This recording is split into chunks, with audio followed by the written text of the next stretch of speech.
ये जो पित्त कफ का ज्ञान है ये आपको इन षड्यंत्रों से बचा सकता है और इसको समझना बहुत सरल है। इसलिए आप बताइए कि आप गुण देखते चलिए कि हवा में क्या गुण, तो पहला गुण गति, दूसरा गुण हवा के अंदर सूखापन है। हम अपने कपड़े कहां सुखाते हैं? हवा में सुखाते हैं। बरसात में नमी रहती है इसलिए हवा के अंदर नमी होती है इसलिए जल्दी सूखते नहीं है। अब जब हमारी स्किन सूखने लगती है तो हम क्या करते हैं? हमारे होंठ सूखने लगे, होंठ फटने लगे, हम क्या करते हैं? तुरंत यहां पर कोई क्रीम लगा लेते हैं। एड़ी फटने लगे, तुरंत एड़ी के ऊपर कोई क्रीम लगा लेते हैं। हमारे शरीर में क्या सब पार्ट अलग अलग हैं क्या? सबका आपस में कोई संबंध नहीं है। शरीर में कहीं होंठ फटे या एड़ी फटे या कुछ भी फटे, तुरंत समझना चाहिए कि शरीर में वात बढ़ रहा है। तो वात बढ़ रहा है तो उसको वात को कंट्रोल करना है और वात को कंट्रोल करने के लिए चिकनाई की आवश्यकता होती है। तो शरीर की जो मालिश है तेल से करना चाहिए। तेल शरीर पे लगाने के लिए बहुत अच्छा है और घी खाने के लिए बहुत अच्छा है। लेकिन हमारी स्किन फटती है, हमारी स्किन सूखती है, ड्राइनेस आ जाता है, फिर भी हम समझते नहीं है। फिर वो सूखापन हमारे इंटेस्टाइन के अंदर उतर जाता है। हमारी जो लार्ज इंटेस्टाइन है, बड़ी आंत जो है, यह वात का मुख्य स्थान है। बड़ी आंत और मलाशय रेक्टम, यह वात का मुख्य स्थान है। अगर यहां सूखापन आ जाए तो क्या होता है? कॉन्स्टिपेशन हो जाता है, कब्ज हो जाती है। तो अगर आपको कब्ज हो रही है तो देखिए कहीं वात के कारण तो नहीं हो रही कब्ज।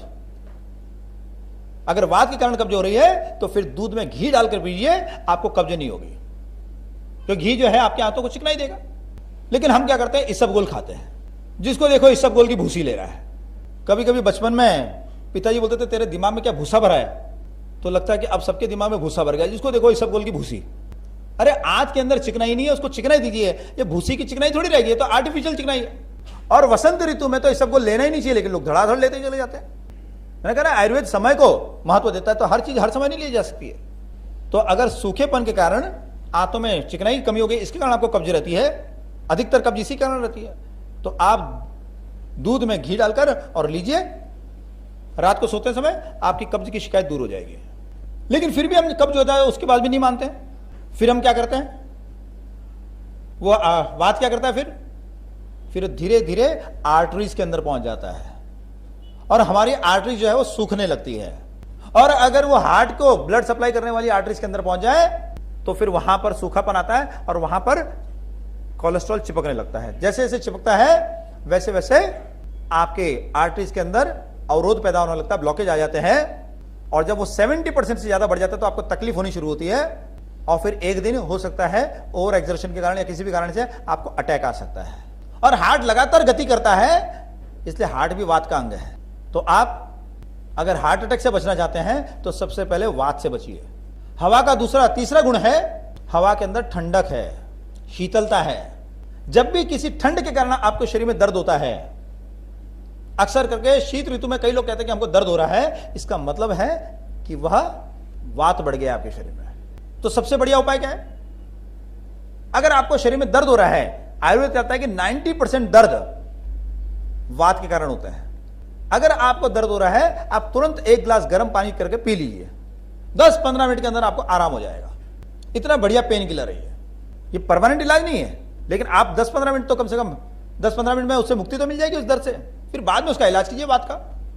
और इसीलिए अगर आपके वात बढ़ रहा है, आपको लगता है भाई अभी हमारे शरीर में वात बहुत ज्यादा बढ़ रहा है, तो फिर बार बार गर्म पानी पीजिए। सुबह उठने के बाद गर्म पानी पीजिए।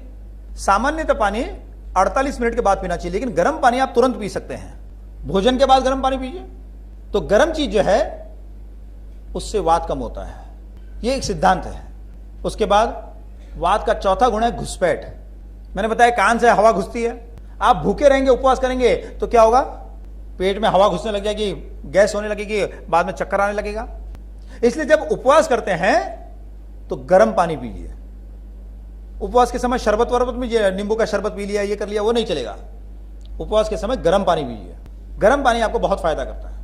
अब कई लोग उपवास में चाय पीते हैं। चाय तो उपवास के, आपने चाय पिया कि उपवास टूट गया, क्योंकि उपवास के अंदर कोई भी नशे वाली चीज नहीं ले सकते आप, और चाय में तो नशा होता है।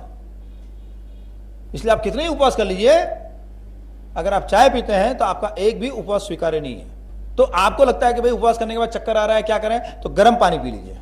जब आपको चाय की भी इच्छा होती है, गर्म पानी पी लीजिए या उकाला पी लीजिए। क्योंकि होता क्या है कि जनरली हमारे शरीर में वात बढ़ने लगता है जैसे ही चाय पीते हैं तो हमको आराम मिलता है। वास्तव में गर्म चीज पीने के कारण आराम मिलता है, तो गर्म ही पीना, तो गर्म उकाड़ा पी लीजिए कोई। चाय तो नशा होता है, एडिक्ट बनाता है आपको। ये घुसपैठ जो है, इसको रोकने के लिए क्या कहते थे, जब युद्ध पे जाते थे हमारे सैनिक तो क्या कहते थे, भाई कमर कस लो। क्यों? क्योंकि युद्ध करते समय कोई कमर्शियल ब्रेक तो होने वाला नहीं है, और उस समय आपको युद्ध करते करते अगर वात बढ़ा, क्योंकि गति जब तेज हो जाती है तो वात बढ़ता है, तो वात बढ़ेगा तो आपके पेट में गैस होगी, गैस होगी तो आप खुद ही चक्कर खा के गिर जाओगे, दुश्मन को मारने की जरूरत ही नहीं पड़ेगी। तो इसलिए क्या कहते थे, भाई कमर कस लो। तो लोग कमर को कस के और फिर युद्ध के लिए निकलते थे। और इसलिए हमारे यहां जो वस्त्र थे, वो वस्त्र कैसे थे, हम लोग धोती पहनते थे, तो धोती में कमर कसी हुई रहती थी। महाराष्ट्र में महिलाएं अभी भी ऐसी पहनती है, लांग वाली साड़ी, वो लांग वाली साड़ी में भी कमर कसी हुई रहती है। तो कमर कसे रहने से वात नहीं बढ़ता था, गैस नहीं बनती थी। कई लोग कहते हैं हमको खूब गैस होती है, पेट में गैस बनती रहती, क्या करें? तो आप अपनी कमर को कस लीजिए। मैंने भी पजामा पहन रखा है, आपने सोचा कि वो तो नाड़े से कस गया है, नाड़े से कसता नहीं है, मैंने उसके ऊपर कुछ लपेट रखा है, एक लंबा सा गमछा, उसको लपेट के रखा है कमर को। तो आप कस लीजिए अपनी कमर। लेकिन आजकल कैसी फैशन चली है, कमर कसना छोड़िए, लो वेस्ट पैंट कमर के भी नीचे। एक बार मैं जा रहा था ट्रेन से, लोकल ट्रेन से, मलाड़ पे मैं चढ़ा, ट्रेन के अंदर एकदम भीड़ थी, मैं दरवाजे पे लटका हुआ था, मेरे एक हाथ में सामान था, एक हाथ से ट्रेन को पकड़ रखा था। मेरे पास में एक लड़का खड़ा था, कॉलेज का था लड़का, लो वेस्ट पैंट पहन रखी थी, थोड़ी देर में उसकी पैंट नीचे उतर गई। अब उसके हाथ में भी, एक हाथ में सामान, एक हाथ से ट्रेन को पकड़ रखा है, पैंट नीचे। अब अंधेरी स्टेशन के बाद उसकी पैंट नीचे उतरी, और क्या हुआ, अब वो पैंट तो ऊपर कर नहीं सकता, और लोकल फास्ट, अब वो जा रहा है, और जो जो स्टेशन के पास है ट्रेन निकले कि लोग उसको देखे और खूब हंसे। बांद्रा तक खूब लोग हंसते रहे। बांद्रा आया तो लोग देखने लगे ये क्या कर रहा है भाई। बांद्रा प्लेटफॉर्म आया कि वो उतरा, फटाफट उसने अपने पैंट पहनी ठीक से, फिर भागा वहां से। हम तो सोचते भी नहीं है कि भाई ये क्यों हमको करना है, क्या करना है, क्योंकि हमारे यहां पर भारत के अंदर एक भी एजुकेशन सेंटर नहीं है।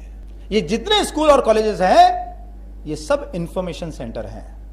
एजुकेशन के दो पार्ट होते हैं, एक होता है इंफॉर्मेशन और दूसरा होता है नॉलेज, जानकारी और ज्ञान। आज स्कूल और कॉलेजेस के अंदर जानकारी दी जा रही है, ज्ञान नहीं हो रहा है, क्योंकि ज्ञान अंदर से प्रकट होता है, जानकारी बाहर से मिलती है, ज्ञान भीतर से प्रकट होता है। और ज्ञान की प्राप्ति के लिए हमारे यहां सेवा कराई जाती थी। राजा राजकुमार को छोड़ता था गुरुजी के पास, और गुरुजी क्या करते हैं, राजकुमार को बोलते जा गाय चरा। राजकुमार चले जाता, कितने कितने दिन चराता, कोई 6 महीने, कोई साल भर, कोई 2 साल गाय चरा रहा है।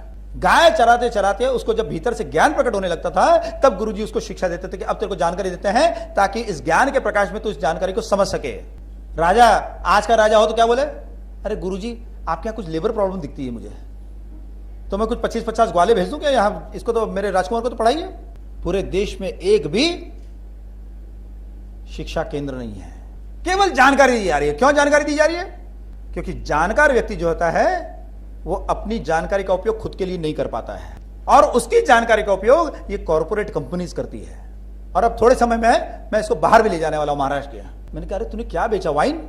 तो कहने लगे नहीं मामा, ऐसा है कि वाइन जो है कोई खराब चीज नहीं होती है, वाइन तो हेल्थ के लिए अच्छी है, अगर थोड़ी वाइन लिया जाए तो हेल्थ के लिए अच्छी होती है। मैंने कहा भैया मैं तो पहले ही मामा हूं तेरा, क्यों मामा बना रहा है मेरे को? मैंने कहा यूरोप के लोग मांसाहारी लोग हैं, मांस हमारा नेचुरल आहार नहीं है, इसलिए मांस को पचाने के लिए वो लोग अल्कोहल लेते हैं। हमारे देश में मांस को पचाने के लिए लोग गरम मसाला खाते हैं। अब वहां पर गरम मसाला होता नहीं है, तो अल्कोहल उनको पीने दो, तुम यहां गाय के लिए अल्कोहल लेके आ गए। और मैंने कहा तुम्हारे जो एड देखता हूं मैं, उस एड के अंदर जो लड़की आती है वो डॉक्टर है क्या? उसकी आंखों में कुछ औषधीय उपयोग दिखाई दे रहा है, उसकी आंख में तो कुछ नशा कामिनी के रूप में आती है। वो मुझे कह रहे हो कि थोड़ी मात्रा में वाइन अच्छा है, तो फिर डॉक्टर के माध्यम से कहलवा लो ये बात, उस कामिनी के माध्यम से क्यों कहलवा रहे हो? तो चुप हो गया। फिर मैंने कहा कि हमारे देश में एक सुंदर स्त्री अगर अपने शरीर को बेचे तो हम उसको वेश्या कहते हैं, हम उसके पास बैठना पसंद नहीं करते हैं। उसके बाद जो सबसे सुंदर थी उसने बेच दिया। तुम्हारे पास बहुत अच्छा दिमाग है, बहुत अच्छी तुमको स्किल्स प्राप्त है, तुमने MBA किया है, तुम क्या कर रहे हो? तुम अपना दिमाग बेच रहे हो। मैंने कहा तुम्हारे जैसे लोगों के लिए एक शब्द है इंटेलेक्चुअल प्रोस्टिट्यूट। तू कर क्या रहा है? तूने दूध बेचा होता तो मैं मानता कि हाँ तूने अपने टैलेंट का उपयोग किया है। कुछ दिन के बाद उसका फोन आया, बोले मामा मैंने वो नौकरी छोड़ दी है। बोले मेरे को आपकी बात समझ में आ गई, जानकारी है, मार्केटिंग की जानकारी है। मगर किसकी मार्केटिंग कर रहे हो? कोल्ड ड्रिंक की मार्केटिंग, गाय के चमड़े से बनी हुई चीजों की मार्केटिंग, जिसमें गाय का मांस है, गाय का खून है, उनकी मार्केटिंग। फाइनेंस के बारे में आप सीख गए हो, किसको फाइनेंस करवा रहे हो? गो हत्यारी कंपनियों को फाइनेंस करवा रहे हो, जो हमारी संस्कृति का नाश कर रहे हो उनको फाइनेंस करवा रहे हो, जो कॉस्मेटिक्स के नाम पर पशुओं के निर्मम हत्या से बना हुआ है उसकी मार्केटिंग कर। क्या कर रहे हो आप? सीए बन गए, किसके अकाउंट्स को आप एडजस्ट करके धोखा दे रहे हो? इन गो हत्यारी कंपनियों के, संस्कृति की हत्यारी कंपनियों के। आपके पास जानकारी है, ज्ञान नहीं है, और कहते कि नहीं पाप तो वो कर रहे हैं, हम तो अपना कर्तव्य कर रहे हैं। इतने दिवालिया हो गए, कर्तव्य करने के लिए कसाई मिला तुम्हारे को? इसलिए हमारे देश में एक भी शिक्षा केंद्र नहीं है, सब के सब इंफॉर्मेशन सेंटर है और ये कॉर्पोरेट कंपनीज का जाल है। इसलिए इससे अपने बच्चों को बाहर निकाले। लेकिन हम जो सब दौड़ रहे हैं, सब अपने बच्चों को एमबीए बनाना चाहते हैं, सब अपने बच्चों को इंजीनियर बनाना चाहते हैं, सब अपने बच्चों को सीए बनाना चाहते हैं, सब अपने बच्चों को डॉक्टर बनाना चाहते हैं। क्यों? क्यों पता नहीं। सब बना रहे तो हम भी बना रहे हैं। सब बोलते हैं प्रगति तो हम भी बोलते हैं प्रगति है। सब खड्डे में जाके गिर रहे हैं तो बोले हम भी गिरेंगे खड्डे में जाके, क्या करें? तो यह वायु का सबसे पांचवा और सबसे महत्वपूर्ण गुण है परिवर्तन। किसी भी परिवर्तन के बाद शरीर में वात बढ़ता है। दिन भर में हमारे शरीर में बहुत सारे छोटे छोटे परिवर्तन होते रहते हैं। जैसे सुबह उठे, नींद में से हम बाहर आ गए, परिवर्तन हुआ। इसलिए मैं कहता हूं कि भाई सुबह उठ के तुरंत पानी नहीं पीना, और अगर पानी पीना तो गर्म करके पियो, क्योंकि गर्म पानी जो है वो वात को बढ़ाता नहीं, वात को कम करता है। या फिर 48 मिनट के बाद पानी पिए। दूसरा, आप पेशाब करने के बाद पानी मत पीजिए, पेशाब करने के पहले पानी पीजिए। अगर पेशाब करने के तुरंत बाद आप पानी पिएंगे तो आपको बार बार पेशाब लगेगी, और बुढ़ापे में जाके इतनी तकलीफ होगी कि रात को 3-3, 4-4 बार आपको उठ के जाना पड़ेगा पेशाब करने। और जब रात को नींद ठीक से नहीं होगी तो शरीर में कमजोरी आना शुरू हो जाएगी, और जब आप डॉक्टर के पास जाएंगे तो डॉक्टर कहेंगे आपके शरीर में ये विटामिन कम है, ये विटामिन कम है, ये कैल्शियम कम है, आप ये लेते रहिए। आप कितना ही खा लीजिए, नींद अगर ठीक से नहीं हुई तो आपकी कमजोरी दूर नहीं होगी। और शौच के बाद, लैट्रिन जाने के बाद आप पानी मत पीजिए, पहले पानी पीजिए फिर शौच के लिए जाइए, नहीं तो आपकी इंटेस्टाइन कमजोर हो जाएगी, फिर आपको कब्ज रहने लगेगी। इसी प्रकार से स्नान के तुरंत बाद पानी मत पीजिए। स्नान के तुरंत बाद पानी पिएंगे तो हो सकता है आपको स्किन डिजीज हो जाए, हो सकता है आपके लंग्स कमजोर हो जाए, आपको जल्दी निमोनिया हो जाए, या और कोई लंग्स की बीमारी हो सकती है। इसलिए स्नान के तुरंत बाद पानी मत पीजिए। एक गलत मैसेज व्हाट्सएप पे चल रहा है, स्नान के तुरंत बाद पानी पीना चाहिए, उससे पता नहीं ये फायदा है वो फायदा, सब गलत चीजें हैं। एक व्यक्ति कोई गलत बोलता है तो हम विज्ञान को बिना समझे उसको आगे फॉरवर्ड करते चले जाते हैं। ऐसे ही भोजन के तुरंत बाद पानी मत पीजिए। हाँ, एक घूंट पानी जो लेते हैं गला साफ करने के लिए वो ले लीजिए, मगर बाकी आप पानी मत पीजिए। अगर भोजन के तुरंत बाद पीना है आपको तो फिर गर्म पानी पीजिए। अब आप बोले कि भाई भोजन के बाद 1.5 घंटे तक तो हम रुक नहीं सकते हैं, तो अच्छा उपाय यह है कि आप भोजन करने के आधा घंटे पहले पानी पी लीजिए। उससे भूख भी आपको अच्छी लगेगी और बाद में जल्दी पानी पीने की इच्छा भी नहीं होगी। अब ये तो छोटे मोटे जो परिवर्तन, उसमें आप धूप से छाया में आए, पानी मत पीजिए। आप धूप में घूमते घूमते पानी पी लेंगे, आपको नुकसान नहीं होगा। आप रसोई से बाहर आके पानी मत पीजिए। आप रसोई में जब आपको लगे कि भाई अभी 10 मिनट बाकी है रसोई में और रहना, तब पानी पी लीजिए। रसोई में काम करते रहिए, आपको कोई तकलीफ नहीं होगी। रसोई से बाहर निकल के आपने पानी पिया, आपको तकलीफ हो जाएगी। आप दौड़ते दौड़ते मैराथन में दौड़ रहे हैं, दौड़ते दौड़ते आप पानी पीते जाइए, कोई तकलीफ नहीं होगी। लेकिन आप 400 मीटर भी दौड़ते हैं और उसके बाद पानी पी लेते हैं, आप बीमार पड़ जाएंगे। किसी भी परिवर्तन के बाद ऐसी चीज नहीं लेनी चाहिए जिससे वात बढ़ता है। आप रसोई से बाहर निकली और सीधे तेज पंखे के नीचे बैठ गई, क्या होगा? शरीर में वात पित्त दोनों ही बढ़ जाएगा। पित्त का तो अभी समझाऊंगा मैं। आप रसोई से बाहर निकल के मुंह धो लेती हैं, तुरंत आपने ठंडा पहुंचाई, बहुत तकलीफ होगी आपको। इसलिए किसी भी परिवर्तन के तुरंत बाद पानी नहीं पीना। और ऐसे ही कुछ बड़े परिवर्तन होते हैं। एक्सीडेंट हो गया, परिवर्तन हुआ ना, दर्द हो रहा है पूरे शरीर में। एक्सीडेंट के तुरंत बाद आदमी क्या करता है? क्या मांगता है? क्यों मांगता है पानी? एक्सीडेंट होता ही वात बढ़ता है। वात बढ़ने के कारण गला सूखने लगता है, क्योंकि सूखना जो है वात की निशानी है। गला सूखने लगता है, इसलिए आदमी पानी मांगता है। और अगर उस समय आपने उसको पानी पिला दिया, नहीं मरता होगा तो मर जाएगा। इसलिए अगर उसको उस समय पिलाना है तो तुरंत आप गर्म पानी पिलाइए। गर्म पानी अवेलेबल नहीं हो तो गर्म दूध, गर्म चाय, जो भी मिले वो पिला दीजिए। चाय जहर है लेकिन उस समय अमृत का काम करेगी, क्योंकि कुछ गर्म पिलाना है। अब जंगल में एक्सीडेंट हो गया, ना चाय मिल रही है ना कुछ गर्म पानी मिल रहा है, तो ऐसे समय में हम अपना मूत्र भी उसको पिला सकते हैं। लेकिन इसमें यह ध्यान रखना है कि मनुष्य का मूत्र, आदमी का मूत्र आदमी को और स्त्री का मूत्र स्त्री को। स्वस्थ व्यक्ति अपना मूत्र दे सकता है, लेकिन उस समय उसकी प्राण की रक्षा हो जाएगी। किसी भी चोट के तुरंत बाद गर्म, ऑपरेशन होता है, ऑपरेशन के बाद क्या करना चाहिए? गर्म पानी पीना चाहिए। लेकिन ऑपरेशन के बाद हम लोग सादा पानी पीना शुरू कर देते हैं। तो किसी भी परिवर्तन के बाद गर्म पानी, गर्म चीज लीजिए, गर्म लिक्विड लीजिए। और एक और बड़ा परिवर्तन होता है हमारे जीवन में, विवाह। पुरुषों के लिए विवाह बहुत बड़ा परिवर्तन है। क्या परिवर्तन है? उनकी आजादी खत्म। अब इससे बड़ा कोई परिवर्तन होता है कि माँ के सामने तो सब दादागिरी चल जाती है और पत्नी के सामने यस मैडम, यस मैडम। मैंने समझा, सुना कि मैडम का अर्थ क्या होता है? मैं डम। पत्नी के सामने हमेशा मैं डम करता रहता है। लेकिन स्त्री के जीवन में तो विवाह इससे भी बड़ा परिवर्तन है। कल तक जो अपने थे वो पराये हो गए और जो पराये थे वो अपने हो गए। नया परिवेश, नया खान पान, नया रहन सहन, नई सोच, नई समझ, इतना एडजस्टमेंट करना पड़ता है। और वात के अंदर क्या होता है? वात के अंदर रूखापन होता है। रूखापन यानी जो मन के अंदर, वात का संबंध मन से है, ये आप समझ लीजिए। सूक्ष्म शरीर में वात का संबंध मन से है।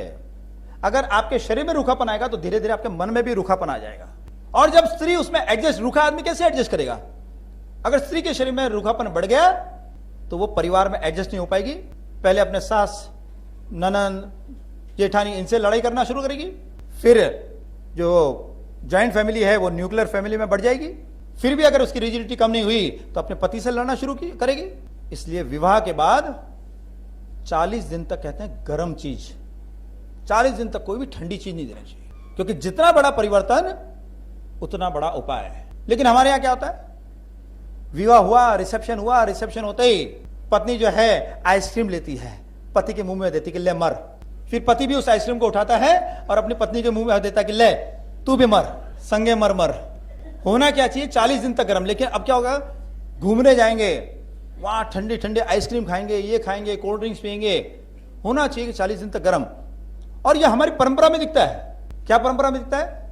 जैसे ही पति पत्नी पहली बार सुहागरात के लिए कक्ष में प्रवेश करते हैं, गर्म दूध, गर्म मसाले वाला दूध रखा जाता है। क्यों? क्योंकि परिवर्तन है। पहली बार किसी महिला से इतनी निकटता से बात करने का मौका मिल रहा है। क्या बोलूं, क्या नहीं बोलूं, महिला को लगता है किसी पुरुष से मैं मिल रही हूं। बड़ी हलचल तेज चलती है और इसलिए उस समय गर्म दूध रखा जाता है ताकि वात कंट्रोल में रहे। कितनी वैज्ञानिक परंपरा है हमारी। लेकिन इससे भी बड़ा परिवर्तन स्त्रियों के जीवन में एक और आता है जब स्त्री मां बनती है। ऐसी बच्ची जो पूरी बारात निकल जाए, फटाके फूटते रहे, नगाड़े बजते रहे, उठती नहीं है, उसकी नींद नहीं खुलती है। जैसे उसका बच्चा थोड़ा सा चू बोलता है कि फट से उसकी नींद खुल जाती है। इसको क्या हुआ? पूरा बच्चे का ध्यान। जो औरत स्वार्थी होती है बचपन में, वही जब मां बन जाती है तो बच्चे का पूरा ध्यान। अगर बच्चा जो है पेशाब कर दे तो तुरंत उसको बदलेगी, नींद में से उठेगी, उसको सूखे में सुलाएगी, खुद भले गीले में सो जाए। इतना जबरदस्त परिवर्तन आता है। मेरे घर में 50 गायें थी। मैंने देखा जो गाय मेरे को आराम से हाथ लगाने देती है, जो मेरे पास आके खड़ी हो जाती है, मैं उसको हाथ फेरता हूं, ये करता रहता हूं, मेरे को चाटती है, सब कुछ करती है। लेकिन जैसे ही उसकी डिलीवरी होती है वही गाय मुझे मारने के लिए दौड़ती है। 3-4 दिन तक उसका व्यवहार ऐसा रहता है, उसको लगता है कहीं मेरे बच्चे के ऊपर पैर नहीं रख दे, कहीं मेरे बच्चे को कुछ नुकसान नहीं कर दे। किसी को पास में नहीं आने देती है। उस समय उसको संभालना बड़ा कठिन होता है। हम भी फटाफट चारा रख के दूर भाग जाते हैं। इसलिए मां बनना ये जीवन में सबसे बड़ा परिवर्तन है। अब जितना बड़ा परिवर्तन है उतना बड़ा उपाय है। तो हमारे यहां सबसे पहले क्या किया जाता था? हमारे गांव में एक विशेष कमरा होता था जो बच्चों के लिए, मतलब डिलीवरी के लिए रखा जाता था। उस कमरे के अंदर खिड़की नहीं होती थी, केवल दरवाजा होता था एंट्री के लिए, एक दरवाजा सिंगल। उसको हम लोग कहते थे साल। डिलीवरी के बाद महिला को वहां रखा जाता था। क्यों ऐसा कमरा होता था? ताकि हवा न लगे उसे, क्योंकि हवा में गति होती है, हवा लगेगी तो उसको कष्ट होगा। फिर सूखेपन से वात बढ़ता है तो इसलिए खूब घी खिलाया जाता था, खूब तेल की मालिश की जाती थी शरीर पे, ताकि सूखापन नहीं बढ़े। क्योंकि वात डिलीवरी हुई है, वात बढ़ेगा। केवल शरीर में परिवर्तन नहीं हुआ, मन के अंदर भी परिवर्तन हो गया। अब तक जो सामान्य स्त्री थी वो मां बन गई है। और फिर उसको ठंडक से बचाने के लिए गरम गरम चीजें, सूंठ दे रहे हैं, हल्दी दे रहे हैं, गोंद का लड्डू बना के खिला रहे हैं, ड्राई फ्रूट्स डाल रहे हैं उसके अंदर, सब गरम गरम चीजें। इतना ही नहीं, पानी भी पूरे 40 दिन तक गरम ही पीना पड़ता था, सादा पानी नहीं। सर्दी के दिनों में मैंने देखा गांव के अंदर वो चारपाई के नीचे अंगीठी रखते थे। अंगीठी समझते आप लोग? तो उसके अंदर कोयला पड़ा रहता था उसकी गर्मी से, ताकि आगे जाके कोई स्लिप डिस्क नहीं हो, कोई बैक पेन नहीं हो। ये सब रखी जाती थी। कान से हवा नहीं घुसे इसलिए पूरे समय स्कार्फ पहना के रखते थे। पंखा तो सवाल ही नहीं, जब कमरे में हवा ही नहीं चलने दें तो पंखे का कहां से सवाल आया। और इसलिए जब इस प्रकार से डिलीवरी के बाद ध्यान रखा जाता था तो 10-10 बच्चे होने के बाद भी 90 साल की मेरी परदादी जो है वो पहाड़ के ऊपर चढ़ जाती थी नॉन स्टॉप। और आज क्या कर रहे हैं?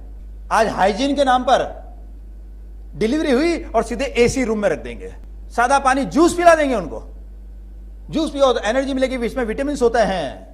नहला देते हैं स्त्री को, पहले 40 दिन तक नहलाते नहीं थे, एक छोटा नाउन होता था फिर बड़ा नाउन बोलते थे हम लोग, आजकल तो नहला देते नहीं। हाइजीन काहेगा हाइजीन, इनको हाइजीन का एबीसी मालूम है कि यूरोप वालों को हाइजीन की बातें करते हैं। यह जो स्थिति है, इसलिए मैं कहता हूं कि आज इन गायनोकोलॉजिस्ट को 2 कौड़ी की अक्कल नहीं है, इनके कारण औरतों की दुर्दशा हो रही है। और इसलिए 40 साल की हुई नहीं कि 50% महिलाओं के यूट्रस खराब हो जाते हैं, उनको निकालना पड़ रहा है। हालत क्या हो रही है औरतों की? तो जितना बड़ा परिवर्तन, ये आप नोट कर लीजिए, जितना बड़ा परिवर्तन उतना बड़ा उपाय है। नींद से आप उठ गए, आप 48 मिनट के बाद पानी पी सकते हैं। दोपहर को नींद से उठे, 15 मिनट के बाद पानी पी सकते हैं। पेशाब करने गए, 15 मिनट बाद आप पानी पी सकते हैं। लेकिन बड़ा अगर परिवर्तन होता है तो आपको कई कई दिन पानी नहीं पी सकते, मतलब सादा पानी, गर्म पानी पीना पड़ेगा आपको। तो चलिए, आपके भी पेट में कुछ परिवर्तन हो रहा होगा। नाश्ता शायद आ गया दिखता है यहां पर, तो आप लोग एक ब्रेक देता हूं और उसके बाद और महत्वपूर्ण विषय शुरू हो जाएगा। तो आप दलिया खाइए। आज आपके लिए जौ का दलिया बनाया गया है, जो अन्न का राजा है आज आपको सभी। और उसके बाद मैं कुछ विशेष गौभक्त हैं उनका सम्मान करना चाहता हूं। सबसे पहले मैं लक्ष्मण जी चांडक को बुला रहा हूं मंच पर कि वो उनका सम्मान करें। हमारे बीच में एंटी करप्शन ब्यूरो के एडिशनल एसपी श्रीनिवास जी गाड़गे आए हैं। दोनों पति पत्नी दोनों आए, कल भी आने वाले थे लेकिन कल पुणे से आ रहे थे और पनवेल में बहुत ज़्यादा ट्रैफिक था तो वहीं फंस गए, तो पहुंच नहीं पाए। जब आप ठाणे में DYSP के रूप में कार्यरत थे तब गायों को बचाने का बहुत ज़बरदस्त काम किया इन्होंने। इनकी इतनी दहशत हो गई कि उस दहशत के कारण वहाँ से जो बैल आते थे गुजरात से, वो बैल आने बंद हो गए। तो मैं दोनों को ही बुला रहा हूँ, श्रीनिवास जी गाड़गे और प्रतिमा जी। आ जाइए, वो बच्ची के साथ आ जाइए बच्ची के साथ आइए आप। जो मैंने बताया था कल कि गाड़गे जी ने मुझे प्रश्न पूछा था कि भाई पहला की डिलीवरी सिजेरियन हुई है, दूसरी नॉर्मल हो सकती है क्या? और फिर उन्होंने कहा, मैंने कहा कि हो सकती है। और जब डॉक्टरों ने जवाब दे दिया कि नहीं, हम 20 घंटे से प्रयास कर रहे हैं, नॉर्मल डिलीवरी नहीं हो सकती है, अब सिजेरियन ही करनी पड़ेगी, तब इन्होंने जो गोबर का रस, शहद और पानी उनको पिलाया। वो भी पीने के लिए, वो भी गौ भक्त हैं इसलिए पीने के लिए तैयार हो गई तुरंत कि ठीक है। अगर कोई बोले, मैंने कहा आपको बिना बताए बोलना देना चाहिए, तो बोले नहीं, उनको बता दिया था कि गोबर का रस है, उन्होंने आराम से पी लिया। तो दोनों गौ भक्त हैं। और हाँ, वो बच्ची है ये जो नॉर्मल डिलीवरी से हुई है। तो मैं सानिध्य से निवेदन करता हूं कि दोनों का सम्मान करें। श्रीनिवास जी गाड़गे जो हैं, मैंने देखा कि ये इतने ऊंचे पद पे हैं, पुलिस के अधिकारी हैं, लेकिन इतनी विनम्रता है, मुझे शर्म आती है कि मैं इतना बड़ा काम नहीं कर रहा हूँ जितना बड़ा काम ये कर रहे हैं। फिर भी ये मुझे जब भी आते हैं तो मेरे सामने झुकते हैं, पैर छूने का प्रयत्न करते हैं। मैं कहता हूँ भैया इतना तो मत करो अभी आप। अंदर अंदर गौ भक्तों को सहयोग करना, ये श्रीनिवास जी की विशेषता है। बाहर से तो बहुत खुलकर कर नहीं पाते, बाहर से भी करते हैं लेकिन अंदर से ज़्यादा सहयोग करते हैं। कल किशोर कराली का हमने सम्मान किया था क्योंकि उन्होंने 3000 से गायें अधिक बचाई। आज हमारे बीच में चेतन शर्मा आए हैं। कल वो आ नहीं पाए थे, मैंने बताया था कि वो उन्होंने एक जगह रेड मारी है, वहाँ पर 350 के लगभग इनको गाय बैल के चमड़े मिले। और अभी मैंने थोड़ी देर पहले बताया कि गाय मांस के कारण कम, चमड़े के कारण ज़्यादा कटती हैं। तो ये चेतन शर्मा जी को मैं आमंत्रित करता हूँ कि वो मंच पर आए। चांडक जी एक पुष्पगुच्छ देकर और 11,000 रुपये इन्हें देकर इनका सम्मान करें। चेतन शर्मा के दहशत, यानी अकेला व्यक्ति क्या कर सकता है अगर सोच ले। आप देखिए एकदम युवा है, 26-27 कितनी उम्र है, 23 साल उम्र है। 23 साल की उम्र में इतनी दहशत है। हाँ, रहने वाले ये नॉर्थ के हैं, दिल्ली के हैं, और यहां मुंबई में रह के पहली बार जब इन्होंने रेड मारी तो वो किसी पॉलिटिकल पार्टी का बड़ा लीडर था, उसके शय पर वो कसाई खाना चल रहा था। तो इन्होंने अपने कुछ कार्यकर्ताओं से बात की कि जो लोग गौरक्षा की बहुत बड़ी बड़ी बातें करते हैं, हम गौरक्षा करेंगे, हम गौरक्षा करेंगे, ऐसे लोगों से बात की कि चलो अपन यहाँ रेड मारते हैं। तो बोले तू पागल है, जानता नहीं वो किस पॉलिटिकल पार्टी का आदमी है, इतना बड़ा लीडर है, अपन लोग क्या बिगाड़ सकते हैं उसका। लेकिन ये बोले कि अरे बिगाड़ सकते मतलब मेरी माँ की जान खतरे में, और तुम बोलते क्या बिगाड़ सकते मतलब। और इन्होंने अकेले पुलिस में जाकर और वहां पर रेड मारी और उस इलीगल स्लॉटर हाउस को बंद कराया। फिर तो धीरे धीरे कुछ लोग साथ में आए, लेकिन इनके मन की एक पीड़ा है, वो भी मैं आपके सामने बताना चाहता हूं। ये मेनका गांधी के साथ जुड़े हैं, इसलिए मेनका गांधी से इनको ऑफिशियली जो खर्च होते हैं वो तो मिल जाते हैं, लेकिन कई बार जब हम गाय बचाने जाते हैं तो जो अनुभव आता है कि पुलिस डिपार्टमेंट को साथ में लेके जाना पड़ता है। अब पुलिस डिपार्टमेंट को साथ में लेके जाए, रेड मारना है, तो ऐसा तो है नहीं कि भाई फटाफट हो जाता है काम। तो पुलिस डिपार्टमेंट को जब कांस्टेबल्स को लेके जाते हैं, रेड में कई घंटे लगते हैं, कुछ खिलाना पिलाना भी पड़ता है। ऑफिशियली हम दिखा नहीं सकते कि हमने खिलाया, नहीं तो लोग बोलेंगे देखो पुलिस वालों को खिलाते हैं। अब खिलाया क्या, वड़ा पाव खिलाया, समोसा खिलाया, लेकिन लोग बोलेंगे देखो पुलिस वालों को खिलाया। लेकिन जो काम कर रहे हैं इनके साथ में, उनको प्रसन्न रखना भी जरूरी है, उनको भी समझना चाहिए, उसका भी खर्चा होता है, वो कहां दिखाएंगे। फिर कई बार इन्फॉर्मर्स होते हैं जिनके माध्यम से मालूम पड़ता है कि भाई ट्रक आ रही है, इसके अंदर गाय आ रही है, इसके अंदर मांस आ रहा है, इसके अंदर कुछ आ रहा है, बीफ आ रहा है। अब ये जो इन्फॉर्मर है ये कोई गोभक्त तो होते नहीं है, इनके मन में कुछ पैसे की भी इच्छा होती है, और लेकिन ये अपनी जान को खतरे में भी डालते हैं। तो ऐसे इन्फॉर्मर को भी 10,000 15,000 रुपए देने पड़ते हैं। अब वो आपके वाउचर पे थोड़ी साइन करने वाला है कि वाउचर पे साइन करके तो देगा नहीं कि भाई आपने मेरे को 10,000 दिए या 15,000 दिया। अब वो खर्चा कहां से देना। तो कुछ गोभक्त सहयोग करते हैं, लेकिन वो कहां के गोभक्त, दिल्ली के गोभक्त। मुंबई जो है आर्थिक राजधानी है और यहां के गोभक्त इनको जानते ही नहीं है। और बल्कि कभी कभी तो कुछ लोगों के पास सहयोग लेने के लिए जाते हैं तो वो ऐसी दृष्टि से देखते हैं जैसे पता नहीं है क्या कर रहे हैं। ये समझ में नहीं आ रहा है कि एक युवक अपनी जान को खतरे में डालकर, हाँ कल को अगर चेतन शर्मा को किसी ने, कसाई ने मार दिया तो इनकी मूर्ति बनाने में वो जरूर लाखों रुपए खर्च कर सकते हैं, लेकिन आज ये जीवित है तो इनको सहयोग करना चाहिए कि चलो आप आगे बढ़ो, हम आपके साथ में हैं। ऐसे में वो लोग पीछे हट जाते हैं। हम लोगों को मूर्ति पूजा की आदत ज्यादा लगी, मूर्ति बनने के बाद ज्यादा पूजा करते हैं, जब तक कोई जीवित रहता तब तो उसका साथ नहीं देते हैं। तो चेतन शर्मा भी हमारे उसी के थोड़े से शिकार भी हो रहे हैं। हालांकि इनको कई प्रकार की आवश्यकता रहती है। कई लोग, मुझे एक प्रश्न भी आया कि भाई हम मुंबई में रहकर गाय की सेवा कैसे कर सकते हैं। तो जो लोग गाय की सेवा कर रहे हैं, किशोर जी हैं, ये हैं, और भी बहुत सारे कार्यकर्ता हैं, यहाँ पर जन्माष्टमी प्रभु हैं, माता जी बैठी यहाँ पर, ऐसे लोग जो गाय की सेवा में लगे हैं, हम इनके पीछे तो खड़े हो सकते हैं।